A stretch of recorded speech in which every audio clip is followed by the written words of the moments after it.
Alors dans cette vidéo, nous allons essayer de parler des immobilisations.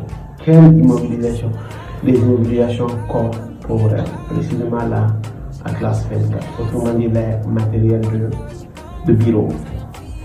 Alors moi je réponds à l'identité Abdoulaye Sall, ingénieur financier.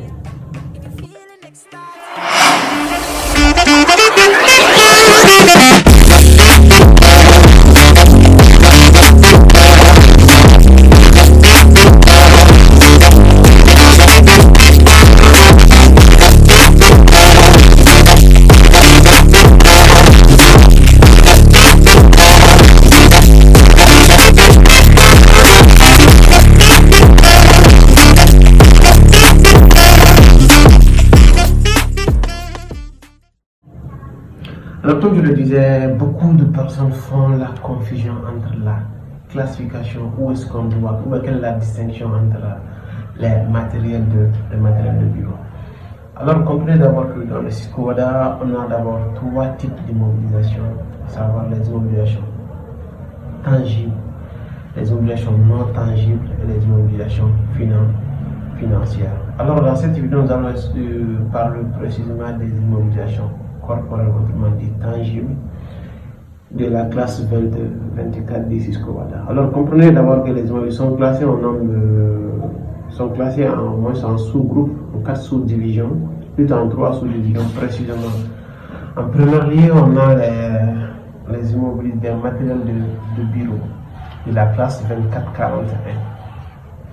Et c'est des matériels de bureau c'est des biens tangibles qui sont utilisés le fonctionnement de l'entreprise, précisément dans les tâches administratives. Par exemple, on a les imprimantes, on a les photocopieuses. Ça, c'est des exemples.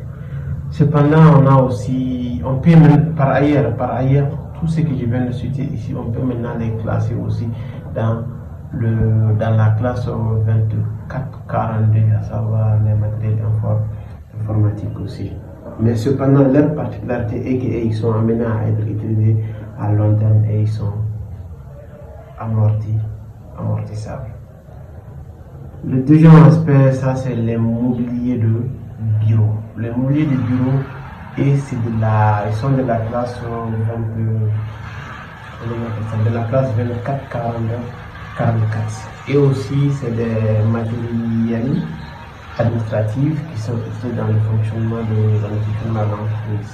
Précisément, ils peuvent être mobiles ou fixes, par exemple les chaises, les fauteuils, les tables de réunion.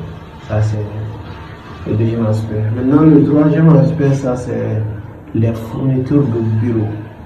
Autrement dit, ils ne sont pas des immobiliers. Ce ne sont pas des immobilisations. Pourquoi? Parce qu'ils sont amenés à être utilisés à court terme. Maximum une année, autrement dit, ils ne doivent pas dépasser une année. Ils ne sont pas amortis, ils ne sont pas amortissables. Maintenant, leur particularité comptable est que dès que je viens de citer, et ils sont des immobilisations et ils sont enregistrés dans le décompte, à savoir soit un compte 24-41, soit un compte 24-42, soit un compte 24-44. Alors que le dernier, et soit on l'enregistre, on le prend sur un compte de charge, à savoir un 64, c'est-à-dire un compte 60, autrement dit 604, ou un compte 605, autrement dit 655 précisément, compte de bureau. Cependant aussi, il y a une particularité qui permet maintenant de pouvoir le mettre sur un compte de stock, à savoir un compte 334. Alors comprenez dans tout ça, ce qui est important de comprendre, que la distinction est importante. Pourquoi? Parce que nous devons d'abord de pouvoir les distinguer de façon très brève et de pouvoir savoir comment est-ce qu'on doit classer ces différentes opérations lorsqu'ils surviennent maintenant dans l'entreprise. Alors merci. Amagariga kama ibe nyini ngansu alarere baby sebelega boroni kamte jamana timini kalan sala tikuluma.